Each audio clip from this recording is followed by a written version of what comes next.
ఈరోజు వాక్య వర్తమాన ధ్యానాంశము భౌతిక మరణము.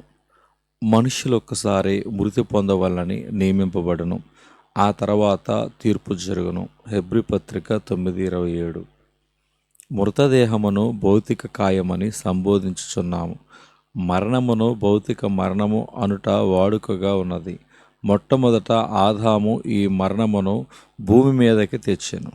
నరుని సృష్టి చరిత్రను ఆదికాండము మొదటి 2 అధ్యాయములందు చదువుచూ ఉన్నాము.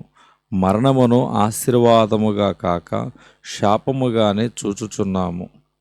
అక్షయుడిగా దేవుని స్వరూపము పోలిక చొప్పున సృష్టింపబడిన ఆదాము ఆయుష్కాలము తగ్గించబడెను. మరణము అతని శరీరం మీద ఏలుబడి చేసెను. 930 సంవత్సరముల వయసులో అతడు మృతి పొందెను. ఆదికాండము 5వ అధ్యాయము 5వ వచనం. అప్పటి నుండి పుట్టిన నరులందరూ పాపములోనే మరణమునకు లోనగు శరీరముతోనే జన్మించిరి.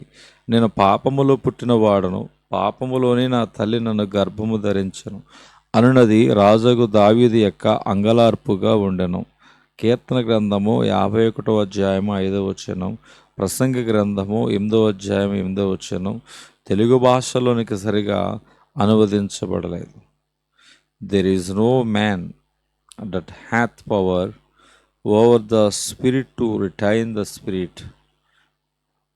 ఎఫెసియన్స్ పత్రిక 8వ అధ్యాయము 8వ వచనం అన్నది గాలి విసరకుండా చేటుకు గాలి మీద ఎవరికి అధికారము లేదు అన్నది అర్ధరహితముగా ఉన్నవి. అసలైన భావము ఇలాగ ఉన్నది: సమయము ఆసన్నమైనప్పుడు అప్పగించకుండా ఆత్మను ఉంచుకును అధికారము ఏ నరునికి లేదు. సమయము అనగా మరణదినము, దాని మీద ఎవరికి అధికారము లేదు. భౌతిక మరణమును ప్రభు నిద్రతో పోల్చి మాట్లాడాడు. లాజరు చనిపోయినని ఆయనకు తెలిసినను అతడు నిద్రించుచున్నాడని చెప్పాను. చనిపోయిన యాయిరు కుమార్తె విషయమై ఈమె నిద్రించుచున్నది అని చెప్పి నిద్రించుచున్న వారిని లేపినట్లు చనిపోయిన యాయిరు కుమార్తెను బ్రతికించను. ఆ ప్రకారమే నాయును విధవరాలి కుమారుడు మరియు చనిపోయిన లాజరును సజీవులుగా లేపెను.